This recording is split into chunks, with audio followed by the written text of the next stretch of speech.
As the calendar turns toward 2026, the United States stands at a pivotal juncture regarding its national immigration policy and border security framework. President Trump has signaled a massive expansion of his administration's crackdown on undocumented individuals, moving beyond the initial measures seen during his first year back in office. This new phase is characterized by an unprecedented surge in federal spending and a strategic shift in how enforcement is carried out across the country. The administration is not just continuing its existing programs, but is fundamentally rebuilding the machinery of deportation to reach into every corner of the American economy. From the bustling streets of major metropolitan areas to the quiet fields of the rural heartland, the presence of federal agents is becoming more pronounced as the government prepares for a year of high-intensity operations. This buildup is occurring against a backdrop of intense national debate, where supporters see a necessary return to the rule of law, while critics warn of a looming humanitarian and economic crisis. The stakes have never been higher for millions of people living in the shadows of society, as the federal government prepares to deploy a level of resources and manpower that the nation has truly never witnessed before. At the heart of this 2026 expansion is a staggering financial commitment that dwarfs all previous immigration enforcement budgets in American history. The administration has successfully secured a massive increase in funding for U.S. immigration and customs enforcement and customs and border protection, totaling roughly $170 billion in additional resources through the year 2029. This infusion of capital represents a seismic shift in federal priorities, moving from traditional border security toward a comprehensive internal enforcement mechanism. With these funds, the government is authorized to hire thousands of new agents, specialized investigators, and administrative staff to process a projected wave of new cases. Furthermore, a significant portion of this budget is allocated for the construction and operation of massive new detention centers, designed to hold individuals for longer periods while their legal status is adjudicated or their deportation is finalized. This financial war chest allows the administration to operate without the constraints that previously limited the scope of raids and removals.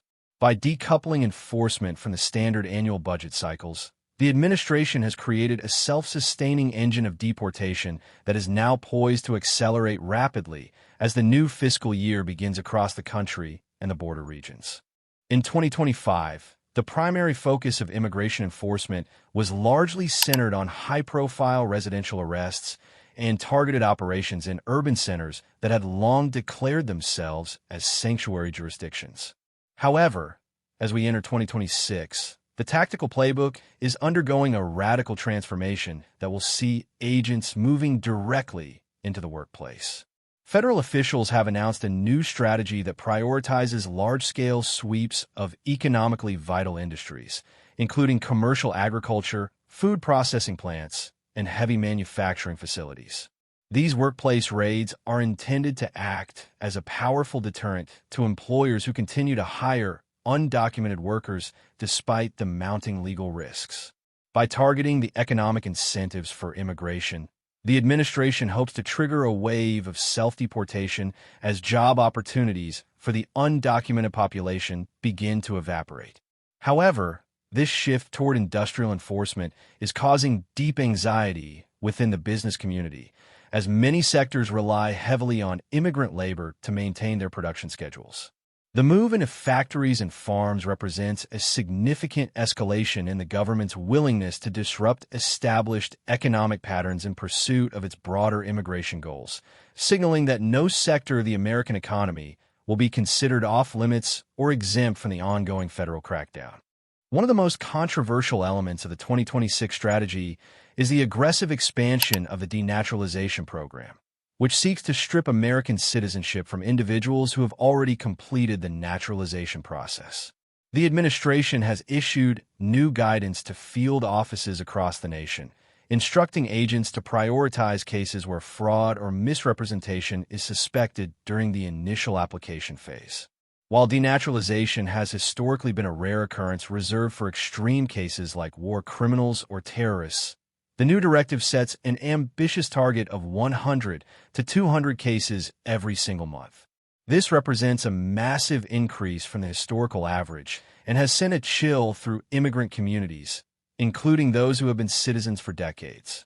Legal experts argue that this move undermines the finality and security of American citizenship, creating a new class of conditional citizens who must live in fear that a minor administrative error from years ago could lead to their removal. The government maintains that these measures are necessary to uphold the integrity of the legal immigration system and to ensure that only those who strictly follow the rules are allowed to remain. This policy shift marks a fundamental change in the American legal landscape regarding citizenship. The geopolitical reach of the administration's immigration policy continues to widen with the expansion of the travel ban, which now encompasses 39 countries as of late 2025. This list includes several nations that were not part of previous iterations of the ban, reflecting a broader strategy of using visa restrictions as a tool of foreign policy and national security. The administration argues that these countries either pose a direct security threat or refuse to cooperate with U.S. deportation efforts, making it impossible to properly vet their citizens. The expansion has significant implications for international travel, family reunification, and global business operations. For many families, the new restrictions mean that relatives may be unable to visit for weddings, funerals, or other major life events, leading to a sense of isolation and frustration. At the same time, the administration has introduced a new $100,000 fee for H-1B visa approvals, a move that is specifically designed to discourage the hiring of foreign workers in the technology and retail sectors. This fee is a cornerstone of the Hire American initiative, aiming to force companies to prioritize domestic talent, though many industry leaders warn it will instead drive innovation and high-paying jobs to offshore locations. Underpinning the entire enforcement effort is a rigorous new approach to biometrics and data collection that is currently being implemented by federal agencies. The government has tightened the rules for all applicants seeking green cards or work permits, now requiring entirely fresh biometrics, including high-resolution photographs and digital fingerprints, if the existing data on file is more than 3 years old. This policy change is intended to eliminate any possibility of identity fraud and to ensure that the government has the most up-to-date information on every foreign national residing within the United States. However, the requirement is creating massive administrative bottlenecks, as hundreds of thousands of individuals are forced to schedule new appointments at already overtaxed field offices. The backlog for visa processing and permit renewals is growing at an alarming rate, leaving many legal immigrants in a state of professional and personal limbo while they wait for their data to be verified. Critics point out that these biometric requirements are often redundant and serve as a soft barrier to legal immigration by making the process more expensive and time-consuming. Despite these concerns, the administration remains committed to this data-driven approach, viewing it as an essential component of a modern, secure immigration system that leaves no room for error. As the enforcement actions move from theory to reality, the American business community is beginning to voice its concerns with increasing urgency and frequency. In the agricultural sector, farmers are warning of rotting crops and labor shortages that could lead to significant spikes in food prices for consumers across the country. In the construction and trucking industries, the sudden loss of workers is disrupting supply chains and delaying critical infrastructure projects, leading to higher costs and missed deadlines. Shareholder groups are now actively pressing major corporations to disclose the specific financial risks they face due to the administration's immigration policies. These groups argue that the potential for sudden raids and the loss of key personnel represents a material threat to corporate stability and long-term profitability. Companies like Amazon and Alphabet have already expressed concern over the rising costs of talent acquisition and the broader impact on the global competitiveness of the American tech sector. This economic friction is creating a new political dynamic, as traditionally Republican-aligned business interests find themselves at odds with the administration's hardline stance. The tension between the goal of strict immigration enforcement and the reality of a globalized labor market is becoming a central theme of the national conversation. The aggressive crackdown is also reshaping the political landscape of American cities, particularly those with large immigrant populations that have been directly impacted by federal raids. A notable example of this shift occurred in Miami, where voters recently elected their first Democratic mayor in years, a move that many political analysts attribute to a backlash against the administration's enforcement policies. In many traditionally purple or even red-leaning urban areas, the sight of agents conducting sweeps in neighborhoods and workplaces has galvanized local communities and spurred new levels of political activism. Local leaders are increasingly finding themselves in direct conflict with federal authorities as they seek to protect their residents while balancing their legal obligations. The administration's focus on sanctuary cities has only deepened these divisions, leading to a series of high-profile legal battles over the limits of federal power and the rights of local jurisdictions to set their own policing priorities. As the 2026 midterm elections approach, these local political shifts could have significant national implications, potentially altering the balance of power in Congress and changing the trajectory of immigration reform for years to come. The social fabric of these cities is being tested as neighbors and local officials grapple with the federal presence. The logistical consequences of the immigration crackdown are being felt most acutely in the transportation sector, where the movement of goods and people is increasingly hampered by new enforcement protocols. Trucking companies, which already face a chronic shortage of drivers, are struggling to maintain their routes as workers fear being caught in roadside inspections or workplace raids. This labor instability is leading to delays at major ports and distribution centers, creating a ripple effect that touches every part of the retail and manufacturing economy.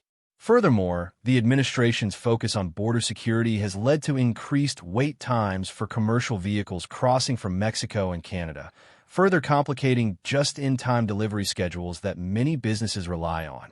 The cost of transporting goods is rising as companies are forced to pay higher wages to attract drivers or invest in new compliance technologies to navigate the changing regulatory environment. These disruptions are not just a nuisance for businesses. They represent a fundamental challenge to the efficiency of the American supply chain. As we move into 2026, the ability of a nation to move goods freely and affordably will be a key metric of whether the administration's immigration policies can be sustained without causing broader economic damage to the very citizens they are intended to protect. As the nation moves deeper into the 2026 election cycle, the immigration crackdown will undoubtedly serve as a central pillar of the political debate for both parties. The administration is banking on its hardline approach to energize its base and fulfill a core campaign promise, arguing that a secure border and strict internal enforcement are essential for national sovereignty. Conversely, the opposition is looking to capitalize on the economic and social disruptions caused by the policy, framing the crackdown as an overreach that harms American families and businesses alike. The 2026 midterm elections will serve as a de facto referendum on these policies, with voters in key battleground states deciding whether to continue with the current trajectory or demand a change in direction. In the meantime, the machinery of enforcement continues to grow, with a new budget, new agents, and new tactics all coming online simultaneously. The human impact of these decisions is measured in families separated, businesses shuttered, and a nation deeply divided over its identity and its future. Regardless of the political outcome, the events of 2026 will leave a lasting mark on the American immigration system and the lives of millions, as the country continues to struggle with one of its most enduring and complex challenges.